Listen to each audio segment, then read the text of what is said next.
ये मुझे बताया भी गया है और जितना मैंने घर के बारे में पढ़ा है, पहले जाना है, तो उसमें जो सबसे महत्वपूर्ण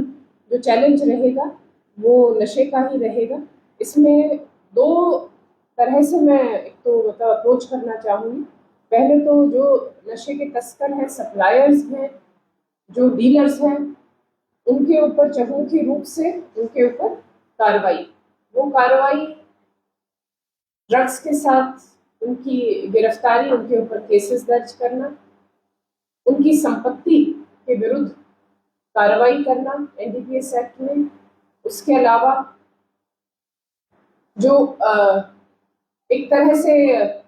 जो भी उनको शरण भी दे रहे हैं, क्योंकि हमारी एनडीपीएस एक्ट में कई ऐसे प्रावधान है जिसमें जो उनको शरण भी देते हैं, अगर वो भागे हुए शरण देते हैं तो उनके विरुद्ध भी सख्त हमारे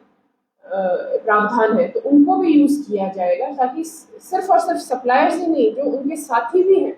वो भी इस बात से डरे कि हमें इसमें बिल्कुल भी लिप्त नहीं होना। दूसरा जो हमारा रहेगा दृष्टिकोण वो रहेगा कि नशा मुक्ति का, कि जो इसके आदी हैं, अगर उनका हम अभियान चलाकर उनसे संपर्क करके आप लोगों के माध्यम से, समाज के माध्यम से, आमजन के माध्यम से हम एक मुहिम चला सके कि हमें अपने शहर को, अपने जिले को नशा मुक्त करना है, तो जब डिमांड ही नहीं होगी तो सप्लाई की क्या आवश्यकता। तीसरा है अपने आसूचना तंत्र को बहुत मजबूत करना।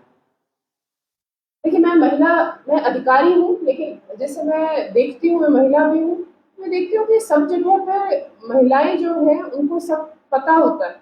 लेकिन सबसे कम हमारा जो आसूचना तंत्र है वो महिलाओं का ही है। तो मैं आपके माध्यम से आज अपने प्रथम दिवस पर सभी महिलाओं से आग्रह करना चाहती हूँ, और वो सबसे ज्यादा पीड़ित भी होती है नशे की लत को लेकर, चाहे वो उनके बच्चे हो, चाहे परिवार के हो, पति हो, भाई हो, पिता हो, तो सबसे ज्यादा पीड़ित वही होती है। तो मैं आपके माध्यम से उन सभी को अनुरोध करना चाहती हूँ, अपील करना चाहती हूँ कि आप अगर कहीं पर भी इस तरह से आपको लग रहा है कि कोई नशे का सौदा कर रहा है, तस्करी कर रहा है, डीलिंग कर रहा है, तो आप प्लीज मुझे आप संपर्क करें। आप मुझे सीधा संपर्क कर सकती हैं। जो ये नंबर मैं आपको एक दे रही हूँ, इस नंबर पर आप मुझे संपर्क करें। ये मेरा CUG नंबर है, लेकिन इसका WhatsApp मेरे खुद के फोन पर चलेगा, तो आपकी जो सूचना है वो बिल्कुल गोपनीय होगी। प्लीज आप नंबर नोट कर लें, 87645 13201, 87 645 13 201। और इस आसूचना तंत्र में मैं चाहती हूँ कि बच्चे, जवान, महिलाएं, बुजुर्ग, सभी जो अपने आप को एक इस देश को, इस जिले का जिम्मेदार नागरिक अपने आप को मानता है, तो आगे आए और हमें बढ़ चढ़ कर सूचना दे ताकि हम इस पर कार्रवाई कर सकें।